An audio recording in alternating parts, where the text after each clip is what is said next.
पिछले 24 से 48 घंटे में राहुल गांधी और देश के प्रधानमंत्री नरेंद्र मोदी ने देश की जनता के लिए अपना मंत्र, अपनी सोच, अपनी विजन पेश की है।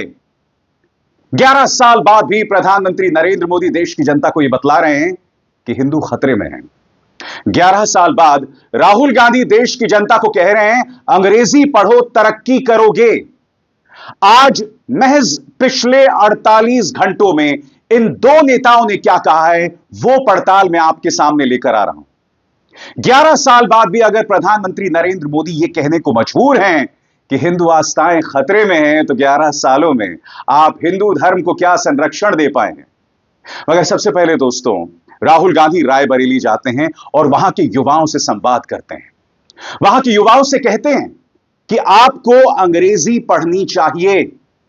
अब मैं आपको बतलाना चाहूंगा दोस्तों कि अगर आप आजाद भारत के इतिहास पर निगाह डालें तो अंग्रेजी पढ़ने की वकालत करना राजनीतिक तौर पर बुद्धिमत्ता नहीं है, क्योंकि आजाद भारत के इतिहास में से कई राजनेता रहे हैं जिन्होंने अंग्रेजी के खिलाफ आवाज बुलंद की है। भारतीय जनता पार्टी के नेता रहे हैं, समाजवादी पार्टी के नेता रहे हैं, और हम ये ना भूलें, हाल ही में उत्तर प्रदेश विधानसभा में समाजवादी पार्टी के नेताओं ने कहा था कि अंग्रेजी की जगह उर्दू जो है वो विधानसभा पटल की एक भाषा हो। यानी कि उर्दू के नाम पर आप राजनीति कर सकते हैं, अंग्रेजी के नाम पर नहीं कर सकते। राहुल गांधी देश के युवा को जो संदेश दे रहे हैं वो राजनीतिक तौर पर बेशक कांग्रेस को फायदा ना दे, मगर वो दूरगामी परिणाम दे रहे हैं और वो तथ्यों के साथ बात सामने रख रहे हैं। वो देश की जनता से कह रहे हैं कि अंग्रेजी पढ़ो। वो भारतीय जनता पार्टी और संघ की जो दोहरी मानसिकता है उसे भी एक्सपोज कर रहे हैं कि इनके बच्चे तो तमाम यूनिवर्सिटीज में पढ़ते हैं, मगर आपसे कहा जाता है अंग्रेजी मत पढ़ो। राहुल गांधी ने क्या कहा, और इंतजार कीजिए प्रधानमंत्री नरेंद्र मोदी ने कल क्या कहा था, वो भी मैं आपको बतलाऊंगा। सबसे पहले रायबरेली में युवाओं से यह था राहुल का संदेश। अच्छा, मुझे एक बात बताओ, मोहन भागवत हर रोज कहता है कि भैया अंग्रेजी नहीं बोलनी चाहिए, हिंदी बोलनी चाहिए। अंग्रेजी का उपयोग नहीं करूंगा। मगर फिर आप आरएसएस के बच्चों को देखो, बीजेपी के लोगों के बच्चों को देखो, इनके मंत्रियों के बच्चों को देखो, ये सब इंग्लैंड जाके पढ़ रहे हैं। हो क्या रहा है सर? हम लोगों को मदद कर रहे हैं ना। अंग्रेजी भैया, अंग्रेजी हथियार है। अंग्रेजी आप सीख गए तो आप कहीं भी घुस जाओगे। अंग्रेजी आप सीख गए तो आप अमेरिका तक जाओगे, जापान चले जाओगे, कहीं भी जा सकते हो, किसी भी कंपनी में काम कर सकते हो। ये बोल रहे हैं, मगर इसके पीछे सोच क्या है? अंग्रेजी नहीं पढ़नी चाहिए। क्यों नहीं पढ़नी चाहिए? क्योंकि वो नहीं चाहते कि आप लोग बड़े बोर्डरूम में घुसो, आप लोगों को करोड़ों रुपए की नौकरी मिले। वो नहीं चाहते। वो चाहते कि भैया ये नौकरियां हमारी हैं, हम इंग्लिश स्कूल में जाएं, हमारा ठेका लगे रहे, और वो मतलब एसटी के बच्चे एससी हॉस्टल में जाएं, वो अंग्रेजी ना सीखे, कुछ ना कर सकते। वो चाहते हैं कि दरवाजा आपके लिए बंद रहे, मगर अंग्रेजी आपका सबसे बड़ा हथियार है, क्योंकि अंग्रेजी आपको कहीं भी पहुंचा देगा। मैं फिर आपसे कहना चाहता हूं, क्या कांग्रेस को इसके जरिए वोट मिलेंगे?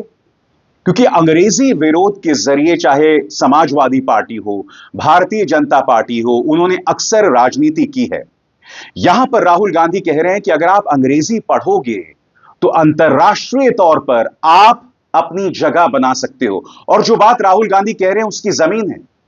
आपको क्या लगता है कि 2014 से पहले सूचना प्रौद्योगिकी के क्षेत्र में, इंजीनियरिंग के क्षेत्र में, डॉक्टरी के क्षेत्र में, दुनिया भर के बड़े बड़े देशों में भारतीयों ने जो जगह बनाई उसकी क्या वजह है?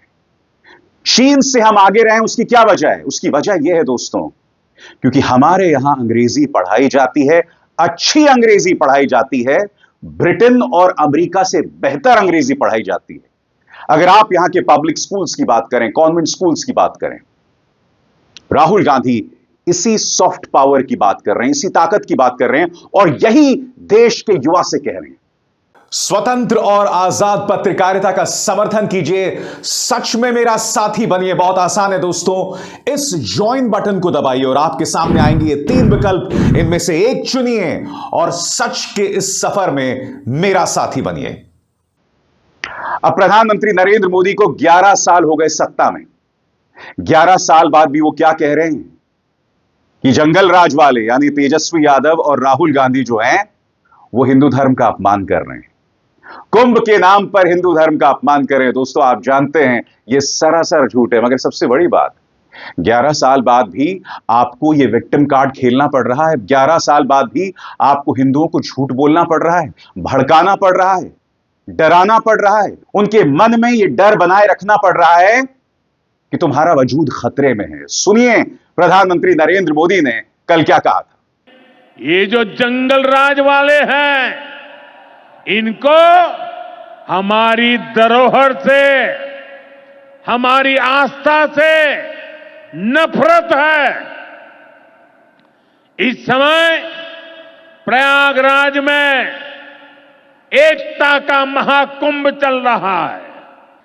बिहार से भी गांव-गांव से श्रद्धालु एकता के इस महाकुंभ होकर आ रहे हैं।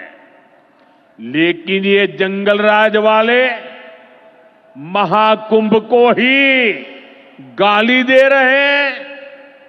महाकुंभ को लेकर भद्दी भद्दी बातें कर रहे हैं। राम मंदिर से चिढ़ने वाले लोग महाकुंभ को भी कोसने का कोई मौका नहीं छोड़ रहे हैं।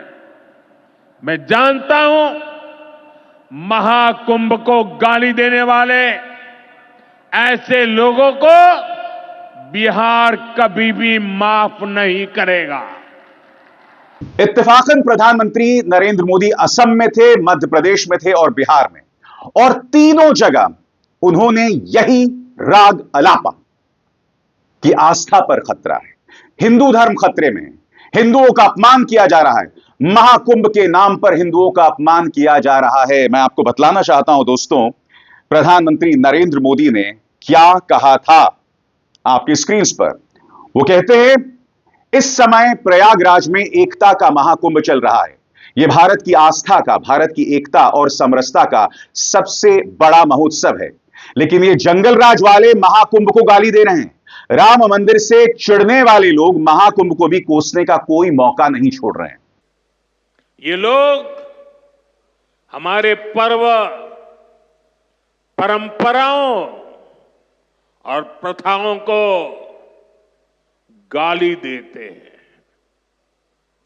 जो धर्म, जो संस्कृति स्वभाव से ही प्रगतिशील है, उस पर ये कीचड़ उछालने की हिम्मत दिखाते हैं।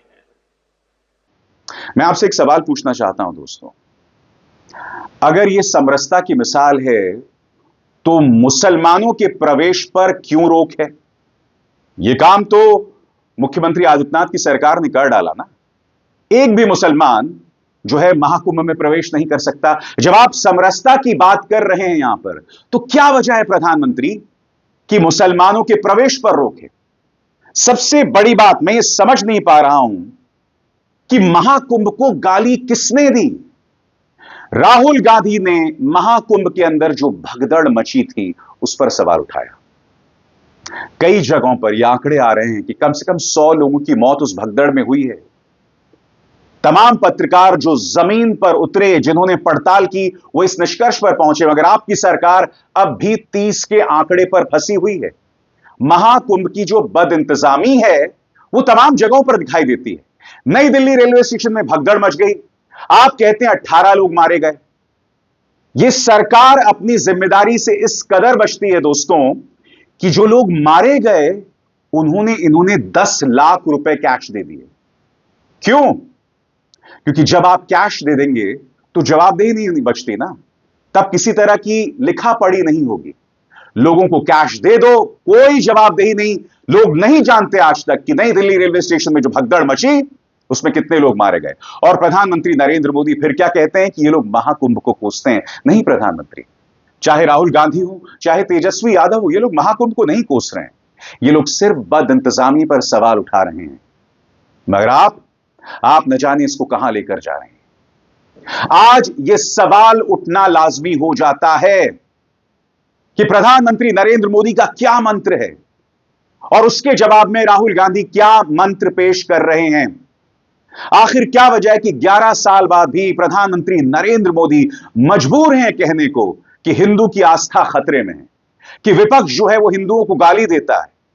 और जब ये तमाम चीजें फेल हो जाती हैं, तब झूठ का सहारा, जो हमने लोकसभा चुनावों में देखा कि आपकी दो भैंसियां में से एक भैंसी ज्यादा बच्चा पैदा करने वालों को, आपका मंगलसूत्र मुसलमानों को, ये तमाम चीजें प्रधानमंत्री ने कही थी ना, कांग्रेस के घोषणा पत्र का हवाला देते हुए, सब कुछ झूठ, सरासर झूठ। मगर प्रधानमंत्री ये लगातार कह रहे थे। और जब ये बातें कामयाब नहीं होती दोस्तों, तो अपने आप को दैवीय शक्ति बताना, यह बताना कि मेरा सीधा नाता भगवान से है, मुझे तो वहीं से भेजा गया है, मैं नॉन बायोलॉजिकल हूं, और एक चैनल को नहीं, अपने तमाम चाटुकार चैनल्स को यही बात कहते प्रधानमंत्री नजर आए थे। परमात्मा ने मेरे लिए किसी पर्पज के लिए भेजा हुआ है, किसी पर्पज के लिए परमात्मा ने मुझे भेजा है, और वो ही मुझसे ये पर्पज की पूर्ति के लिए दिशा भी देता है। तो परमात्मा का निर्देश है, परमात्मा की इच्छा है, परमात्मा की योजना है। कोई शायद कोई दैवी शक्ति कहो, कोई ईश्वरीय शक्ति कहो, उसके बिना ये सब संभव नहीं है। तो मैं तो उसी के हवाले हूं, लेकिन वो दिखता नहीं है। मैं फिर आपसे कहता हूं, अगर राहुल गांधी ये तमाम चीजें कहने लग जाएं कि वो दैवीय शक्ति हैं, तभी गोदी मीडिया क्या करेगा बताइए दोस्तों।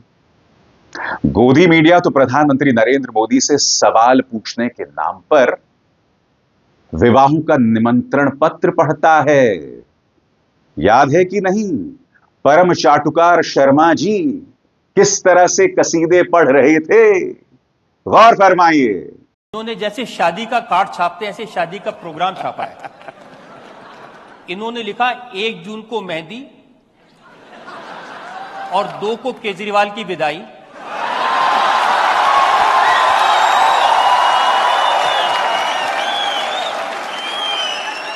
4 जून को ब्रेकफास्ट और उसके बाद हल्दी, और लंच पे रोना धोना शुरू।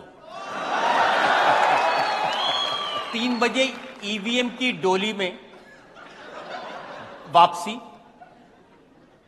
5 बजे विपक्ष की विदाई, 6 बजे विदाई का रोना, और 7 बजे पप्पू जाएंगे इटली। कार्यक्रम की शुरुआत में मैंने आपको बताया कि राहुल गांधी अक्सर वो बातें कहते हैं जिससे हो सकता है कि उन्हें राजनीतिक फायदा ना हो, और यह बात समझ के परे है। मैं आपको एक और छोटी मिसाल दिखाता हूं दोस्तों। हाल ही में भारत पाकिस्तान मैच हुआ, कोहली ने 100 रन बनाए, मगर एक अरसे से क्या हो रहा था, कोहली को गालियां दी जा रही थी। आपको याद है 2021 में भारत पाकिस्तान से हार गया था।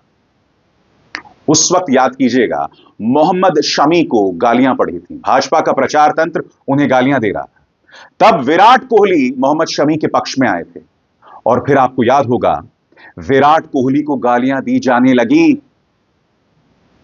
यहां तक कि उनकी मासूम बच्ची को बलात्कार की धमकी भी दी गई। उस वक्त विराट कोहली के पक्ष में थे राहुल गांधी, क्योंकि उस वक्त विराट कोहली पर जो हमला किया जा रहा था उन्हें हिंदू विरोधी तक बताया जा रहा था, सिर्फ इसलिए कि वो मोहम्मद शमी के पक्ष में खड़े हुए थे। मगर उस वक्त भी राहुल गांधी घबराए नहीं। उनका बयान आपके स्क्रीन पर है। प्रिय विराट, ये लोग नफरत से भरे हुए हैं क्योंकि इन्हें कोई प्यार नहीं देता, इन्हें माफ कर दीजिए और टीम को संरक्षित कीजिए। यह उस वक्त कहा था राहुल गांधी ने जब विराट का समर्थन करना फायदे का सौदा नहीं था, क्योंकि भारत मैच हार चुका था, लोगों में गुस्सा था, फिर भी राहुल गांधी सामने भर कर आए। और अब जब भारत ने शानदार जीत दर्ज की है, तब भी राहुल गांधी का संदेश, कोहली की तारीफ, भारत की तारीफ, उन्होंने बाकायदा इन 4 तस्वीरों के साथ जिसमें भारत ने जीत दर्ज की, अपना संदेश दिया है। Epic triumph for team India, a master class in team work and resilience with Kohli century leading the charge, a glorious win for every heart that beats for Indian cricket. ऐसा नहीं है कि यह व्यक्ति बहती गंगा में हाथ धो रहा है, यह व्यक्ति जो सही बात है वो कह रहा है। मगर मैं आपसे सवाल पूछना चाहता हूं, 11 साल बाद भी प्रधानमंत्री नरेंद्र मोदी क्यों मजबूर हैं देश की जनता को बताने के लिए कि हिंदू खतरे में है? क्यों उनका प्रचार तंत्र जो है राहुल गांधी को देशद्रोही, सोरोस एजेंट बताता है बगैर किसी प्रमाण के? क्या वजह है कि प्रधानमंत्री नरेंद्र मोदी का जो दावा है, उनके प्रचार तंत्र का जो दावा है विश्वगुरु का, वो दरक रहा है? और उनके इस दावे को छलनी किसी और ने नहीं, परम मित्र डोनाल्ड ट्रंप ने किया। क्यों? मीडिया का समर्थन, विपक्ष पर निशाना साधना न सिर्फ बयानों के जरिए बल्कि एजेंसीज के जरिए भी, फिर भी विश्व गुरु का जो रुतबा है वो क्यों दरक रहा है? और यह मत सोचिए कि हिंदुओं को पीड़ित बताना, हिंदू धर्म को बार बार खतरे में बताना, यह सिर्फ प्रधानमंत्री नरेंद्र मोदी की सोच है। इनके जो तमाम मुख्यमंत्री हैं वो भी वही बातें करते हैं। मसलन मुख्यमंत्री आदित्यनाथ का कल का भाषण, उन्होंने क्या कहा आपकी स्क्रीन पर? वो कहते हैं, हमने समाजवादी पार्टी की तरह आस्था के साथ खिलवाड़ नहीं किया। इन्होंने एक नॉन सनातनी को कुंभ का प्रभारी बनाया। यहां पर क्या कह रहे हैं मुख्यमंत्री आदित्यनाथ? कि आजम खान को महाकुंभ का प्रभारी बनाया गया। मैं आपसे एक सवाल पूछना चाहता हूं। आपको याद होगा कि जब 2013 में आजम खान महाकुंभ के प्रभारी थे, तब जहां कुंभ हो रहा था वहां कोई भगदड़ नहीं हुई। भगदड़ कहां हुई थी? रेलवे स्टेशन पर, जिसकी सीधी जिम्मेदारी आजम खान की नहीं थी। भगदड़ रेलवे स्टेशन पर मची। मगर सबसे बड़ी बात, जहां भगदड़ मची इस बार, उसकी तो कोई जवाबदेही नहीं है ना। 14 घंटे तक, 17-18 घंटे तक मुख्यमंत्री आदित्यनाथ ने मृतकों का वजूद स्वीकार नहीं किया। और आप सनातन बनाम नॉन सनातन का मुद्दा यहां उठा रहे हैं। यह बतलाता है कि जिस हिंदू धर्म में इनकी आस्था है उसको लेकर भी इतने असुरक्षित हैं। दूसरा कार्यकाल आ गया मुख्यमंत्री आदित्यनाथ का सत्ता में, मगर अब भी इन्हें इन तमाम चीजों की जरूरत पड़ती है। इन तमाम बैसाखियों का सहारा लेने की जरूरत पड़ रही है। इनके भाषण के हर दूसरे बयान में यही चीजें दिखाई देती है। मसलन यह बयान आपकी स्क्रीन पर, वो कहते हैं, महाकुंभ 2025 में प्रयागराज आपने देखा, वहां ना जाति का भेद है, न क्षेत्र का भेद है, न मत और मजहब का भेद है, न गरीब अमीर का भेद है। सारे लोग एक घाट पर स्नान कर रहे हैं। सरासर झूठ। एक राज्य का मुख्यमंत्री मंच पर खड़ा होकर, विधानसभा पे खड़ा होकर गलत बयानी कर रहा है। आप जानते हैं महाकुंभ की जो शुरुआती आलोचना थी कि किस तरह से वीआईपीज और आम इंसान में फर्क था। आम इंसान पदयात्रा कर रहा था, मीलों चल रहा था, लोग नाराज थे, भारतीय जनता पार्टी पर बौखलाए हुए थे। मगर दूसरी तरफ वीवीआईपी घाट में आप देख रहे थे क्या नजारा था। गाड़ियां सन्नाते हुए पहुंच रही थी कहां पर? सीधे घाट तक, मगर लोग लगातार चल रहे थे। मगर एक राज्य का मुख्यमंत्री हिंदू धर्म के नाम पर, हिंदू आस्था के नाम पर इस तरह से गलत बयानी कर रहा है। यह अपने आप में बहुत ही हैरत में डालने वाला है दोस्तों। यह कल्पना से भी विचित्र है, क्योंकि इन्हें क्या लग रहा है दोस्तों कि काम के नाम पर पूरी तरह से एक्सपोज हो गए, इसलिए झूठ का सहारा लो और सबसे बड़ा हिंदू को खतरे में बताओ, क्योंकि वो हमेशा से राजनीतिक फायदे का सौदा है। और राहुल गांधी क्या कर रहे हैं? राहुल गांधी धन्ना सेठों और गरीब के बीच का फर्क बता रहे हैं। बार बार अडानी और आम इंसान का फर्क बता रहे हैं। बार बार भ्रष्टाचार के मुद्दों पर प्रहार करते हैं, लोगों के हित की बात कर रहे हैं। वो मुद्दे जो मीडिया के डिस्कोर्स में कहीं नहीं है, वो मीडिया जो प्रधानमंत्री नरेंद्र मोदी को लगातार विश्व गुरु बताता है। अरे बताइए ना साहब, कहां का विश्व गुरु? जब आपने दूसरी बार हमारे भारतीयों को, अमेरिका ने हमारे भारतीयों को बेड़ियों में जकड़ कर भेजा, तो कहां के विश्व गुरु? यह दूसरी बार हुआ दोस्तों। आप चाहते तो दूसरी बार अपने प्लेन भेज सकते थे भारतीयों को लाने के लिए, जैसे कोलंबिया और मेक्सिको ने किया, जो हमसे छोटे देश हैं। मगर फिर भी क्या हुआ आपके सामने है। इस तरह से विश्व गुरु बनते हैं। विश्व गुरु के सामने डोनाल्ड ट्रंप ने प्रधानमंत्री नरेंद्र मोदी को टैरिफ किंग बता दिया और धमकी दी कि हम जवाबी टैरिफ आप पर लगाएंगे। क्या हुआ बताइए ना? प्रधानमंत्री ने इस बात का जवाब क्यों नहीं दिया? क्या ये तरीके होते हैं विश्व गुरु के? विश्व गुरु से जब अडानी के बारे में सवाल पूछा गया था दोस्तों, तब प्रधानमंत्री का क्या स्टाइल था, याद है आपको? किस तरह से, खुद देखिए। Can I ask whether you discussed at all today the case of Gautam Adani, who's one of the wealthiest men in Asia and perceived as an ally of Prime Minister Modi? Prime Minister Modi, have you asked the President to take action on that case? Thank you. पहली बात है, भारत एक लोकतांत्रिक देश है और हमारे संस्कार, हमारी संस्कृति वसुधैव कुटुंबकम की है। हम पूरे विश्व को अपना एक परिवार मानते हैं। हर भारतीय को मैं अपना मानता हूं। दूसरी बात है, ऐसे व्यक्तिगत मामलों के लिए दो देश के मुखिया न मिलते हैं, न बैठते हैं, न बात करते हैं। ऐसे ताने कौन देता है दोस्तों? क्या ये विश्व गुरु के तेवर हैं? और दूसरी तरफ राहुल गांधी कैम्ब्रिज पहुंचते हैं, देश की समस्याओं की बात करते हैं और पूरा प्रचार तंत्र लग जाता है कि राहुल गांधी विदेश से मदद मांग रहे हैं कि भारत के अंदर दखल दो, भारत के लोकतंत्र को तार तार कर रहे हैं। जबकि उन्होंने आलोचना करने के साथ साथ ये कहा था, जब उनसे सवाल पूछा गया था कि क्या आप चाहते हैं ब्रिटेन और अमेरिका दखल दें, तो उन्होंने कहा नहीं, यह हमारी समस्या है, हम ही इसका समाधान करेंगे। तो क्या इस बयान से वो देशद्रोही हो जाते हैं? खुद सुनिए उन्होंने क्या कहा। Mr. Gandhi, thank you for your candor and your plain speaking. You've spoken about democracy in trouble. You spoke about it just now. You spoke about it yesterday, and you expressed some surprise at the fact that Western European countries don't seem to have noticed that large chunks of democracy were falling away.